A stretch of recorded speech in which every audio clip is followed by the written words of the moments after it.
السلام عليكم ورحمة الله وبركاته.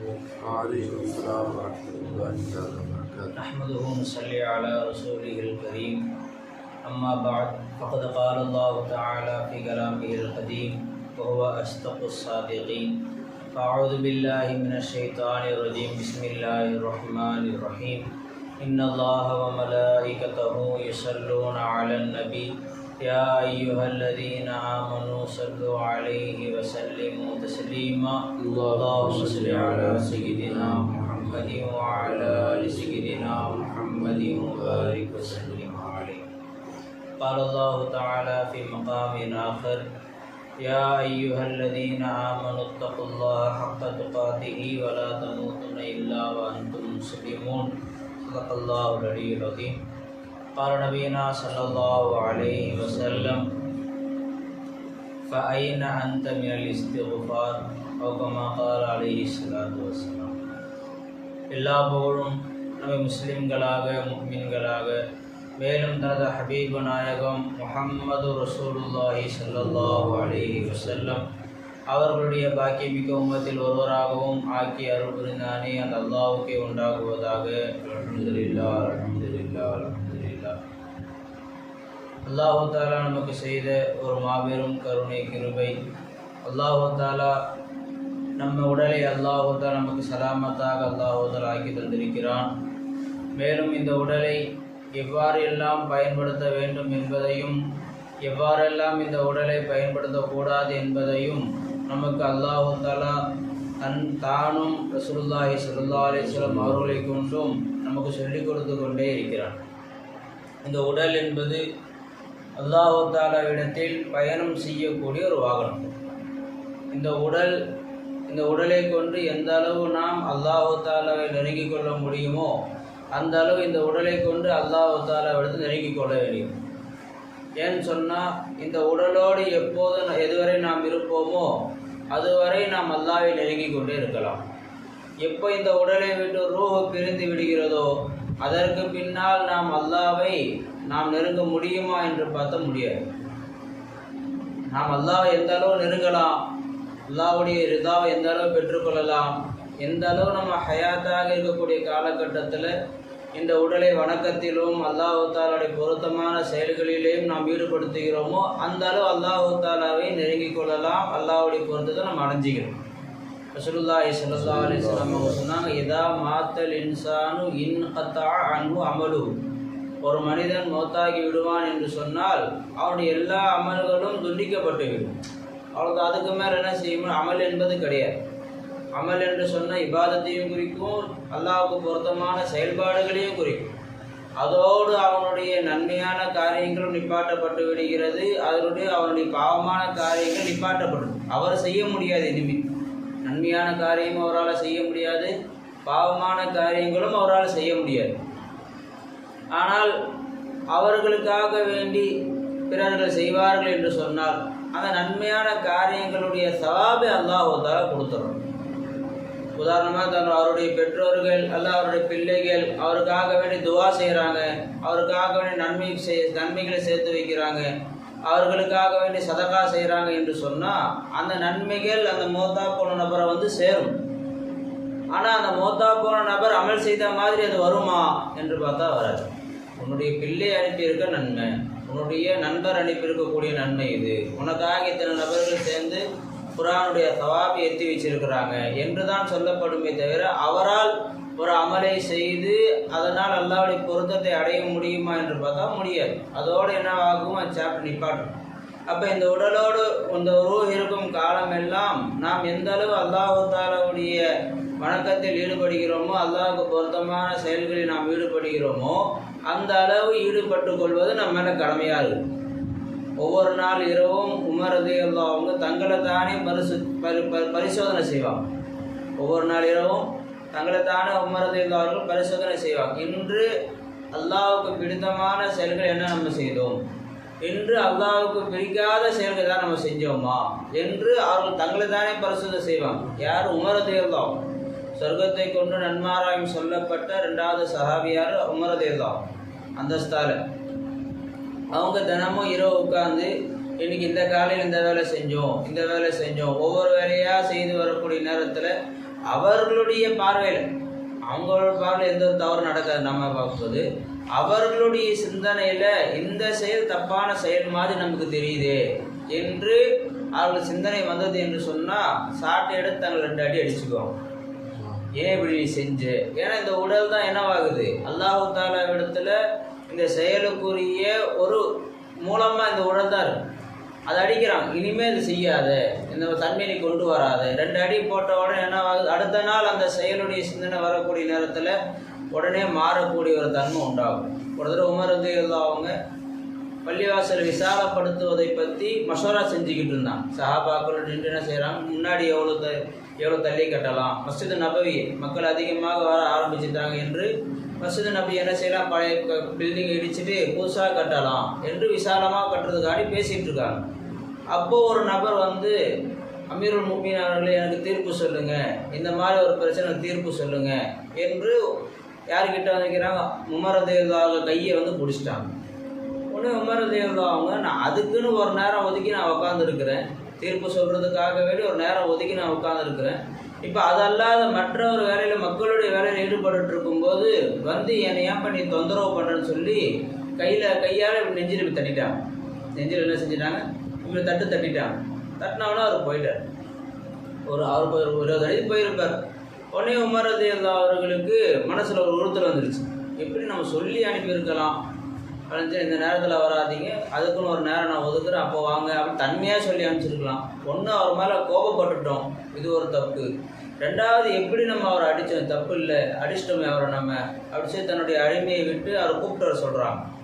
அதேமாதிரி போய் அந்த நபரை கூப்பிட்டு வந்த பிறகு தங்களுடைய அசாவை அவர் கையில் கொடுத்து, உங்களுக்கு எப்படி விருப்பமோ அப்படி என்ன நீங்கள் அடிங்க, உங்களை நான் அடித்த மாதிரி இப்படி குத்துனாலும் குத்துங்க, இல்லை உங்களுக்கு எப்படி விருப்பமோ என்ன நீங்கள் அடிங்க. ஏன்னா நான் கோவப்பட்டிருக்கேன், அவங்க மேலே என்ன பண்ணிட்டேன், கோவப்பட்டுட்டேன். திருப்பி நீங்கள் என்ன கோவப்படுங்கன்னா எப்படி கோவப்பட முடியும்? அதனால் உங்கள் விருப்பப்படி நீங்கள் என்ன செஞ்சீங்க, என்ன அடிங்க என்று சொன்ன உடனே அந்த நபர் என்ன செஞ்சார், அமீருல் முஃமினீன் நான் அவங்கள மன்னிச்சிட்டேன் அப்படின்னு சொல்லிட்டார். உங்களை நான் என்ன செஞ்சுட்டேன், மன்னிச்சுட்டு நான் அதை பெருசாக ஒன்று எடுத்துக்கலை, என் மேலே தான் தப்பு, நான் அந்த நேரத்தில் வராமல் இந்த நேரத்தில் வந்துட்டு என் மேலே தான் தப்பு. யாராக இருந்தாலும் என்ன செய்வாங்க, கோவப்பட தான் செய்வாங்க. அதுவும் இல்லாமல் நீங்கள் ஒரு வேலையில் இருக்கும்போது நான் கையை பிடிச்சிட்டேன், உங்கள் கவனம் சதுற மாதிரி நான் செஞ்சுட்டேன், ஒரு செயலை செஞ்சுட்டேன், என் மேலே தான் தப்பு, நான் அவங்களை மன்னிச்சிட்டேன் அப்படின்னு சொல்லிட்டான். முடிஞ்சு போச்சு சம்பவம். ஆனால் அன்றைக்கி நைட்டு அவங்க மனைவி அவங்களுக்கு உணவை கொண்டு போய் கொடுக்குறாங்க, எனக்கு சாப்பாடு வேணான்ட்டான். அதுக்கிட்டே உட்காந்துருக்கான். ஏன் அழுவுறீங்க, இந்த மாதிரி காலையில் என்ன செஞ்சுட்டேன், ஒரு நபரை நான் தவறுதலாக அடிச்சிட்டேன், அந்த அளவு எனக்கு என்ன கோபம் வருது, அந்த அளவு எனக்கு என்ன தெம்பாயிடுச்சு, அந்த அளவு எனக்கு என்ன மக்களுடைய விஷயத்தில் கவனம் இல்லாமல் நான் ஏன் இருக்கணும் அப்படி ஒரு சிந்தனை வந்து ஷார்ட் எடுத்து அவங்க என்ன செஞ்சாங்க, 2 அடிச்சுக்கிட்டான். இது நியாயமான செயல் தான், இது அநியாயம் யாராக சொல்லுவாங்களா? ஆனால் அவர்கள் என்ன செஞ்சிட்டாங்க, தங்களுடைய உடல் ஒரு நபரை மதிக்காமல் எப்படி போச்சு, எப்படி உடல் இந்த மேலே எப்படி கோபம் வந்தது, இந்த தன்மை எப்படி இந்த உடலை ஏற்படலாம் என்று தங்களுடைய உடலை அவர்கள் என்ன செஞ்சாங்க, வருத்த ஆரம்பித்து கடைசியில் அல்லாஹ் தாலா எப்படியாப்பட்ட ஒரு தன்மையை கொடுத்துட்டான்.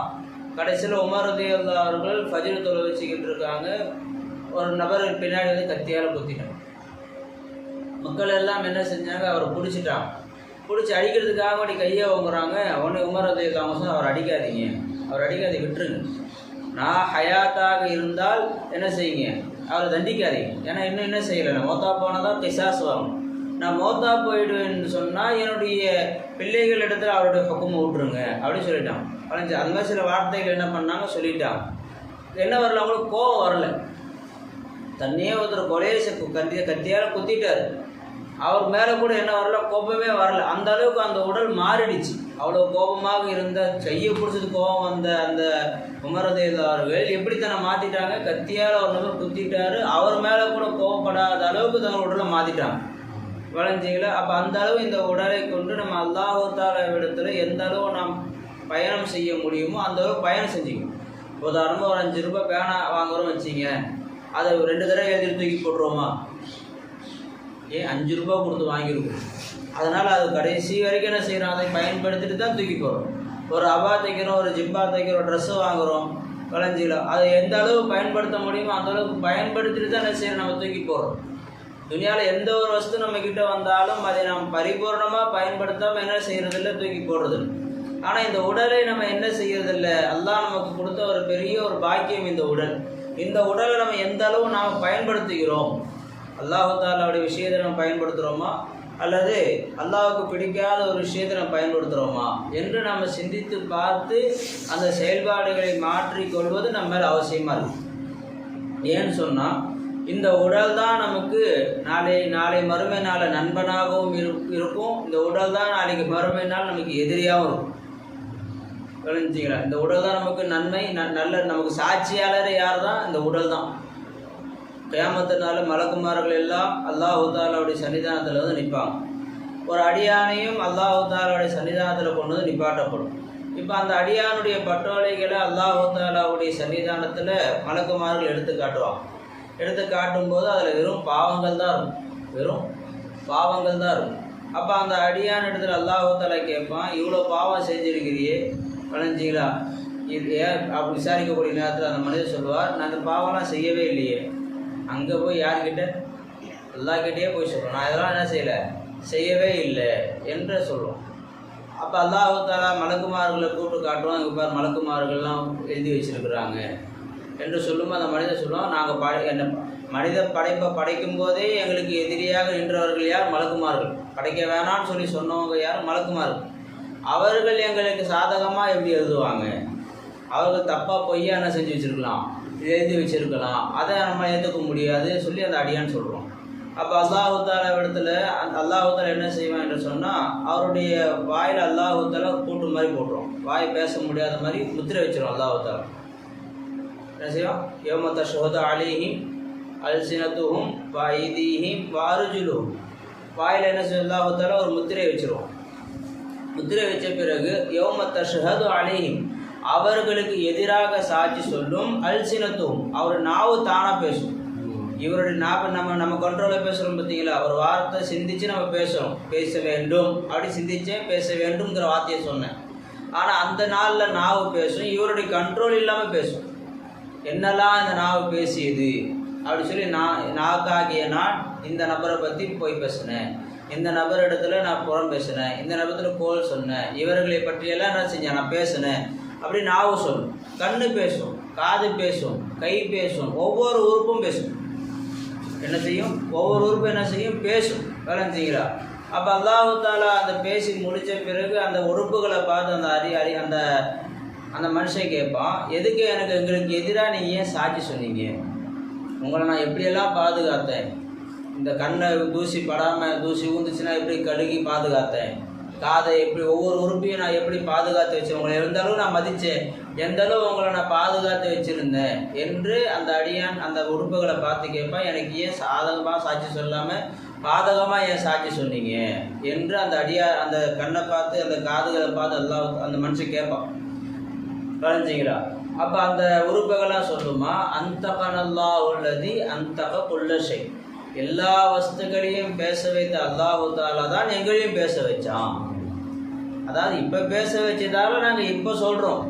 துன்யாவிலேயே பேச வச்சுருந்தான்னு சொன்னால் துன்யாவிலே சொல்லியிருப்போம், இவன் பொய் சொல்கிறான், இவன் மஜ்லிஸ் உட்கார வைக்காதீங்க, இவன்கிட்ட ஆலோசனை கேட்காதீங்க, இவன் முன்னாடி நல்லபடியாக நடந்துகிட்டு இருக்கான், பின்னாடி பார்த்தா தப்பான வேலை செய்யக்கூடியவனாக இருக்கிறான் என்று நாங்கள் என்ன செஞ்சோம்? துன்யாவிலேயே சொல்லியிருப்போம். உன்னை பற்றிய செய்திகளை மக்களுக்கே சொல்லி கொடுத்துருப்போம். ஆனால் அல்லாஹ் தஆலா அங்கே பேச வைக்கலை, இங்கே அல்லாஹ் தங்களை பேச வச்சான். அதனால் நாங்கள் எல்லா விஷயத்தையும் நம்ம சொல்லிட்டோம். இப்போது நம்ம உடல் நம்ம மேலே கோபமாக இருக்கா சந்தோஷமாக இருக்கான்னு யோசிக்க வேண்டியதாக இருக்குது. இப்போ நம்ம உடல் நம்ம மேலே சந்தோஷமாக இருக்கா கோபமாக இருக்கா? அப்போ கோபமாக இருக்கிறதால தான் அவ்வளோ விஷயத்தை வெளியாக்குது. அது அவ்வளோ செயல்களை வெளியாக அந்த வார்த்தையை சொல்கிறதுன்னு சொன்னால் எங்களை துன்யாவில் பேச வச்சு தான் அங்கேயே சொல்லியிருப்போம், இங்கே பேச வச்சு தான் நாங்கள் இங்கே சொல்கிறோம் அப்படின்னு சொல்கிறதுன்னு சொன்னால் இது சந்தோஷத்தில் சொல்லுதா கோபத்தில் சொல்லுதா? கோபத்தில் தான் சொல்லுது. அப்போ நம்முடைய செயல்பாடுகள் நம்முடைய உடலுடைய அன்பை பெற்றுத்தருதா, அந்த உடலுடைய தீங்கை பெற்றுத்தருதா என்று நம்ம யோசிப்பது நம்ம மேலே கடமை. ரசூலுல்லாஹி ஸல்லல்லாஹு அலைஹி வஸல்லம் அவங்க சொன்னாங்க, ஒவ்வொரு நாள் காலையிலையும் எல்லா உறுப்புகளும் நாவை பார்த்து பேசுது. ஒவ்வொரு உறுப்புகளும் நாவை பார்த்து பேசுதான். என்ன பேசுது? நாவே நீ அமைதியாக இருந்தும், யாரை பற்றி குறைகளையோ யாரை பற்றி சண்டை சச்சரவுகளையும் நீ போடாத. ஏன்னா நீ ஒரு நபரை திட்டிட்டு எங்கே போய் உட்காந்துருவ? வாய் உள்ள உக்காந்துக்குவேன். ஆனால் அடி வாங்குறது என்ன? உடம்பு தான். அடி வாங்குறது என்ன? உடம்பு தான் என்ன ஆகுது? அடி வாங்குது. என்னையாடா நீ இந்த வார்த்தையை சொன்ன, உன் கையை உடைக்கிறேன்னான்னுவான். யாராவது நாக்கை உடைக்கிறேன்னு சொல்கிறாங்களா? கையை உடைக்கிறேன், உன் மண்டையை உடைக்கிறேன், உன் முதுவை பேக்கிறேன், உன் காலை உடைக்கிறேன், வளைஞ்சு ஏதாவது ஒரு வார்த்தை சொல்லிட்டு சொன்னால் குடும்பமே நாசமாக போட்டோம். சொன்னது நாவு. அதனுடைய பலன்கள் அனுபவிக்கிறது என்ன? முழு உடலை என்ன செய்யுது? அனுபவிக்குது. அதனால் எல்லா உறுப்புகளும் சொல்லுமா, நீ அமைதியாக இருந்துக்கோ, உன்னால் எங்களுக்கு எந்த ஒரு தொந்தரவும் வராமலும் நீ பார்த்துக்கோ என்று ஒவ்வொரு நாள் காலையிலையும் நாக்கை பார்த்து எல்லா உறுப்புகளும் சொல்லுதோம். விளைஞ்சிங்களா? அப்போ ஒரே ஒரு உறுப்பு செய்யக்கூடிய அந்த செயலுடைய பலனை மற்ற உறுப்புகள் எல்லாம் பயப்படுது. விளைஞ்சிங்களா? அவன் வந்து என்ன அடிச்சிருவான் என்று பயப்படாதக்கூடிய உறுப்பு அல்லாஹ்வுடைய முசீபத்து இறங்கும் என்று பயப்படாதா? விளைஞ்சிங்களா? கண்ணு பாவமான ஒரு காரியம் செய்து என்று சொன்னால் கண்ணுக்கு மட்டுமா முசீபத்து இறங்கும்? முழு உடலுக்கு என்னவாகும்? முசீபத்து இறங்கும். காது ஒரு தவறு செய்ய சொன்னால் காதுக்கு மட்டும் முசீபத்து இறங்க, முழு உடலுக்கு என்ன உண்டாகும்?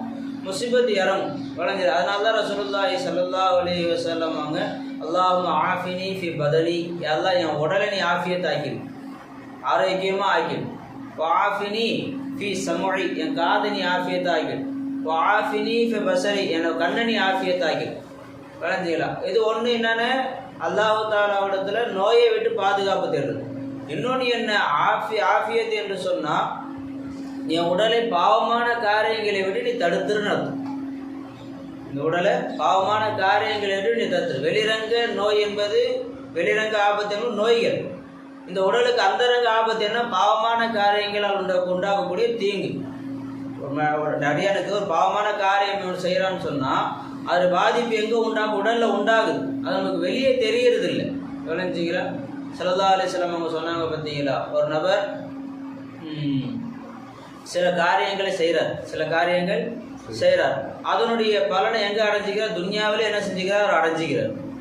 ஒரு சில நன்மையான காரியங்களை செய்கிறார், அதனுடைய பலன்களையும் எங்கே அடைஞ்சிக்கிறார்? துன்யாவில் அவர் அடைந்து கொள்கிறார். ஆனால் அது அவருக்கே தெரியாமல் இருக்கும். அடைஞ்சிக்கிறார். உதாரணமாக பார்த்தா ரசூலுல்லாஹி ஸல்லல்லாஹு அலைஹி வஸல்லம் அவங்க சொன்னாங்க, ஒரு நபர்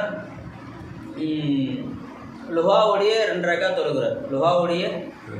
ரக்காத் தொழுகிறார் என்று சொன்னால் அவருடைய 366 மூட்டுக்கும் சலாமத்தாக இருப்பதற்கு சதகா செய்த நன்மையை அவர் பெற்றுக்கொள்கிறார்.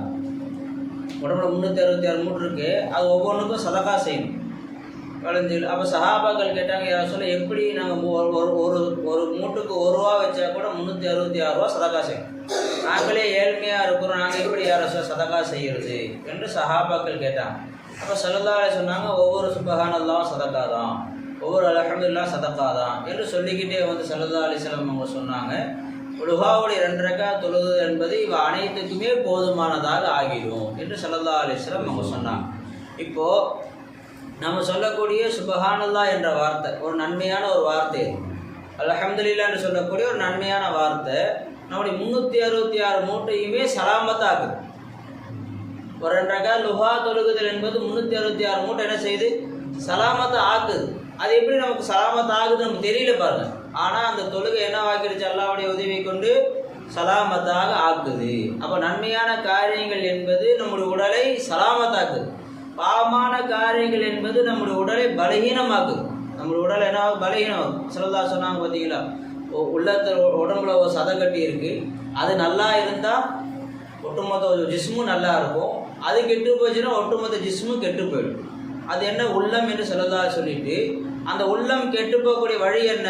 ஒரு பாவமான காரியம் செஞ்சால் உள்ளத்தில் ஒரு கருப்பு புள்ளி விழும். பாவமான காரியங்கள் செய்ய செய்ய செய்ய கருப்பு புள்ளி அதிகமாக விழுந்து விழுந்து கல்பும் வீணாக போயிடுது. கல்பு வீணாக போனால் உடலும் வீணாக போய் ஸல்லல்லாஹு சொல்கிறாங்க பாருங்கள். அப்போ நாம் செய்யக்கூடிய பாவமான காரியங்களை கொண்டு உடல் என்னவாகும்? வீணாக போயிட்டு அந்தரங்கத்தில். அப்போ வெளிரங்கத்தில் ஸல்லல்லாஹு அலைஹி வஸல்லம் ஆஃபினி, எனக்கு ஆரோக்கியத்தை கொடு என்று சொன்னால் நோயை விட்டு ஆரோக்கியம் கேட்டிருக்கிறாங்க.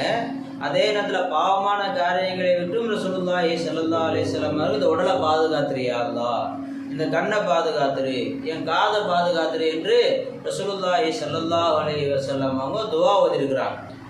மஞ்சிங்களா? அப்போ இந்த உடலை எந்த அளவு நம்ம அல்லாஹ் தஆலாவுடைய வணக்கத்தில் ஈடுபடுத்த முடியுமோ அந்த அளவு ஈடுபடுத்துவது நம்ம ஒவ்வொருவர் மீது கடமை. ஏன்னா இந்த உடல் எப்போ நம்ம பிரிஞ்சிடுறோமோ அதற்கு பின்னால் நம்முடைய எந்த ஒரு இபாதத்தும் வாய்ப்பே இல்லை. அடியா மரணத்துடைய நேரத்தில் கடைசி நேரத்தில் கேட்பான் அல்லாஹ் இடத்துல. விளைஞ்சிங்களா? குரான்ல ஆயத்து வருது பார்த்தீங்களா? கடைசியில் எனக்கு கொஞ்சம் நேரம் கூடிய அல்லாஹ், அந்த கொஞ்ச நேரம் நீ கொடுத்த என்று சொன்னால் நான் என்ன செஞ்சிருவேன், நான் எல்லா சொத்துக்களையும் நான் உன் பாதையில் என்ன சதகா செஞ்சுட்டு வந்துடுறேன் என்று அந்த அல்லாஹ் இடத்துல அந்த அடியான் கேட்பான். அப்போ அல்லாஹ் சொல்லுவான், இதா ஜாஜலுஹும் லா யஸ்தஅഖிருன ஸாஅத்தன் வலா யஸ்தக்திமுன். உன்னுடைய தவணை வந்து விட்டது என்று சொன்னால் ஒரு நிமிஷம் முந்தவும் செய்யாது, ஒரு நிமிஷம் பிந்தவும் செய்யாது. விளைஞ்சிங்களா? தவணை முடிஞ்சது தான், இருக்கக்கூடிய நேரத்தில் செஞ்சுக்க, முடிஞ்சு போச்சு. அதுக்கு பின்னால் எந்த ஒரு அமலும் செய்வதற்கு எவ்வளோ பெரிய ஒரு பகரத்தை கொடுத்தாலும் அதற்கு நாம் அல்லாஹ்வுத்தால ஒரு வினாடி கூட அல்லாஹ்வுத்தால எக்ஸ்ட்ரா செய்ய மாட்டோம். ஒரு வினாடி குறைக்கவும் மாட்டான், ஒரு வினாடி அல்லாஹ்வுத்தால எக்ஸ்ட்ரா ஆக்க மாட்டான். அதே மாதிரி ஒரு வினாடி நம்ம விட்டு போயிடுச்சு என்று சொன்னால் திருப்பி தரவும் மாட்டான் அல்லாஹ்வுத்தால. போனது தான். நான் வந்து டைம் ட்ராவல் பண்ணி நான் முன்னாடி போகிறேன், அப்படி வாய்ப்பே கிடையாது. டைம் ட்ராவல் பண்ணி நான் முன்னாடி போகிறேன், டைம் ட்ராவல் பண்ணி பின்னாடி போகிறேன். எப்படி நீங்கள் போனாலும் 30 வயசு தான் போவீங்க. டைம் ட்ராவல் பண்ணி நீங்கள் போனால் குழந்தையாக போக முடியும். இங்கேருந்து டைம் 30 வயசு எனக்கு ஆகிடுச்சு சொல்லுங்களேன், 36 வயசு ஆகுது. இப்போ நான் அப்படி வாய்ப்பு இல்லை. ஒருவேளை டைம் ட்ராவல் பண்ணி நான் 30 வருஷம் முன்னாடி போகிறேன், 30 வருஷம் முன்னாடி போனால் அங்கே நீ குழந்தையாக இருப்பேன். போகிற ஆள் நீ 36 வயசு தான் நீ அங்கே போய் ஆகணும். குழஞ்சிடா உன் வயசு முடிஞ்சது தான். அது என்ன கிடையாது, அது திரும்ப வரவே வராது. குழந்தைகள் அப்போ ஒவ்வொரு வினாடியும் நமக்கு எவ்வாறு கழிகிறது என்று நம்ம ஒவ்வொருத்தரும் சிந்தித்து பார்த்து நம்முடைய செயல்பாடுகளை அமைத்து கொள்வோம் என்று சொன்னால் இந்த வாழ்க்கை அல்லாஹ்வுத்தாலா எவ்வளோ பெரிய ஒரு பாக்கியமானது என்பதை நம்ம உணரக்கூடிய ஒரு வாய்ப்பு நமக்கு கிடைக்கும். விளைஞ்சிங்களா? இப்போ உதாரணமாக ஒரு நபரை நம்ம வேலைக்கு சேர்க்குறோம் என்று சொன்னால் அவர் ஒரு 50-20,000 சம்பளம், ஒரு 15,000 சம்பளம் சொல்கிறோம் சொன்னால் அவரை நம்ம எந்த அளவு வேலை வாங்குகிறோம், கரெக்டாக அந்த 15,000 சம்பளத்து வேலையை செய்கிறாரா இல்லையா? ஒரு நாளைக்கு 600 ரூபா சம்பளம் சொன்னால் அந்த 600 ரூபாய்க்கு ஒரு வேலையை அவர் செஞ்சாரா இல்லையா அப்படி பார்க்குறோம். பார்த்தீங்களா? அந்த மாதிரி அல்லாஹ்வுத்தாலா இன்றைய ஒரு நாள் நமக்கு கொடுத்தான்.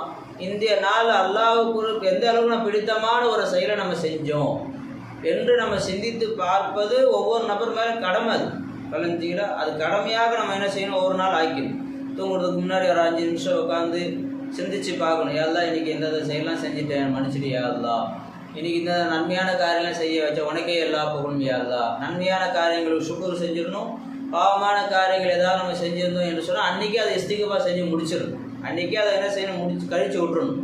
இவ்வாறு நம்ம செய்யக்கூடிய காலமெல்லாம் நமக்கு என்ன உண்டாகும், இது பாவமான காரியம் அடுத்த நாள் செய்யக்கூடாது, இது நன்மையான காரியத்தை செய்யணும். அப்படி அடுத்தடுத்த நாட்கள் நமக்கு தெளிவான ஒரு வாழ்க்கை வாழ்வதற்குரிய ஒரு வாய்ப்பு என்னவாகும் உண்டாகும். அல்லது இன்றைக்கி அந்த மாதிரி பேசிட்டோமே, அதனால் அவருடைய முகம் என்னவாச்சு மாறிச்சு, அப்போ என்ன செய்யக்கூடாது, அது மாதிரி பேசக்கூடாது.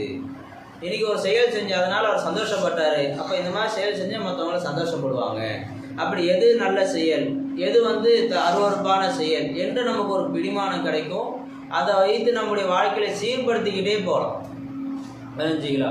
அதுதான் ரசூலுல்லாஹி ஸல்லல்லாஹு அலைஹி வஸல்லம் இந்த துஆல சொல்லி காட்டினாங்க, அல்லாஹும்ம ஆஃபினி ஃபி பதனி, எல்லாம் என்னுடைய உடலை நோய்களை விட்டும் பாவங்களை விட்டும் ஆரோக்கியமாக்கிடு. என்னுடைய கண்ணை பாவங்களை விட்டும் நோய்களை விட்டும் ஆரோக்கியமாக்கிடு. என்னுடைய காதை பாவங்களை விட்டும் நோய்களை விட்டும் நீ ஆரோக்கியமாக்கிடு. துனியாவும் கேட்டாங்க ஸல்லல்லாஹு அலைஹி வஸல்லம், அவங்க ஆখিরাத்துக்கும் கேட்டாங்க.